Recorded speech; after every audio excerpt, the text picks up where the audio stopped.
What's going on, everybody? It's Nick Payne with Facemask Fantasy. One of the more intriguing free agent dominoes has officially fallen.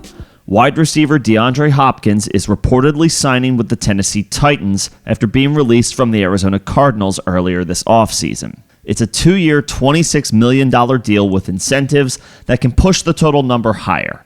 Hopkins lands on a Titans offense where he'll be the clear top option for targets, but naturally, it's a landing spot that leaves fantasy managers wishing for a different outcome. Point blank, the Titans are traditionally a run-first offense with Derrick Henry in the backfield. They aren't a team that offers much in the way of passing volume. On top of that, Hopkins has only appeared in 19 games the past 2 seasons due to his injuries and suspension, so his availability has waned as he enters his age 31 season. Put it all together, it wouldn't be a complete shock to see his ADP dip below where it's settled this offseason, around 46.5 on Underdog Fantasy. The same goes for Treylon Burks, who was previously being projected as the Titans' top target with an ADP of 68.9. That should drop a few spots now as well, now that he's the second option in a low-volume passing offense. But if you look under the hood, here's why you should buy both of those players at a bit of a reduced cost. In 2022, the Titans had just 456 pass attempts for an average of 26.8 per game, 30th in the NFL. Not exactly uncommon for the Titans. Since Ryan Tannehill was inserted as the starter midway through the 2019 season, Tennessee's high watermark for pass attempts per game is 26th in the league. Where they've delivered is through efficiency. Tannehill has had a completion percentage of at least 65% in each season with Tennessee. Plus, the team's total pass attempts was down last year because Tannehill missed 5 games due to injury, and the team went into those games he missed with an ultra-conservative approach because Malik Willis proved not to be ready to step in as a spot starter. The Hopkins signing indicates that for better or worse, the Titans have every intention of competing in 2023, even though Jacksonville has leapfrogged them as the likely best team in the division. That probably means Tannehill's job as the starter is secure. And the last time he had 2 clear-cut starting caliber wide receivers to throw the ball to, A.J. Brown and Corey Davis, they had fantasy wide receiver 1 and wide receiver 3 seasons respectively. Brown was the wide receiver 5 in fantasy points per game, and Davis was the wide receiver 27.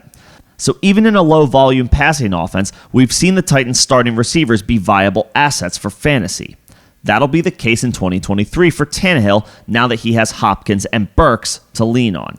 Currently, Hopkins is being drafted as the wide receiver 25 and Burks as the wide receiver 35. So perhaps we need some good fortune here for them to pay dividends at cost. But Hopkins has been a top 15 wide receiver in fantasy points per game the past 2 seasons despite the missed time. He won't have a wide receiver 5 finish like Brown did in 2020, make no mistake. But he remains a threat to put up low-end wide receiver 1 numbers on a per-game basis.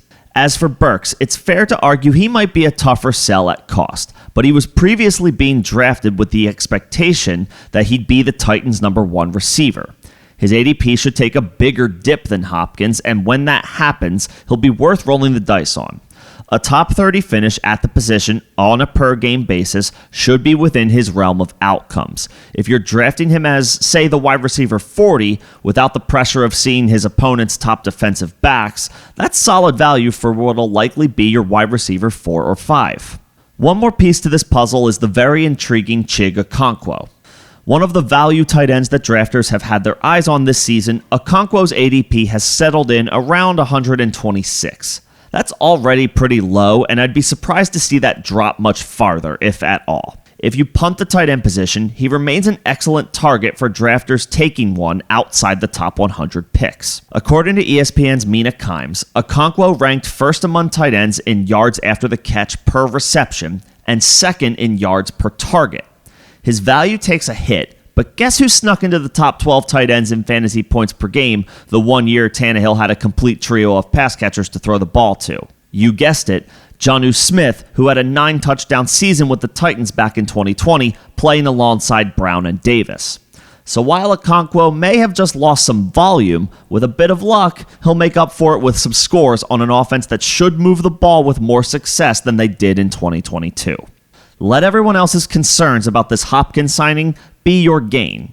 Maybe don't grab all of them and don't go out of your way to reach for any of them. But if each of Hopkins, Burks, and Okonkwo slide past their current ADPs by at least a few spots, take advantage of the value and don't be afraid to draft any of them.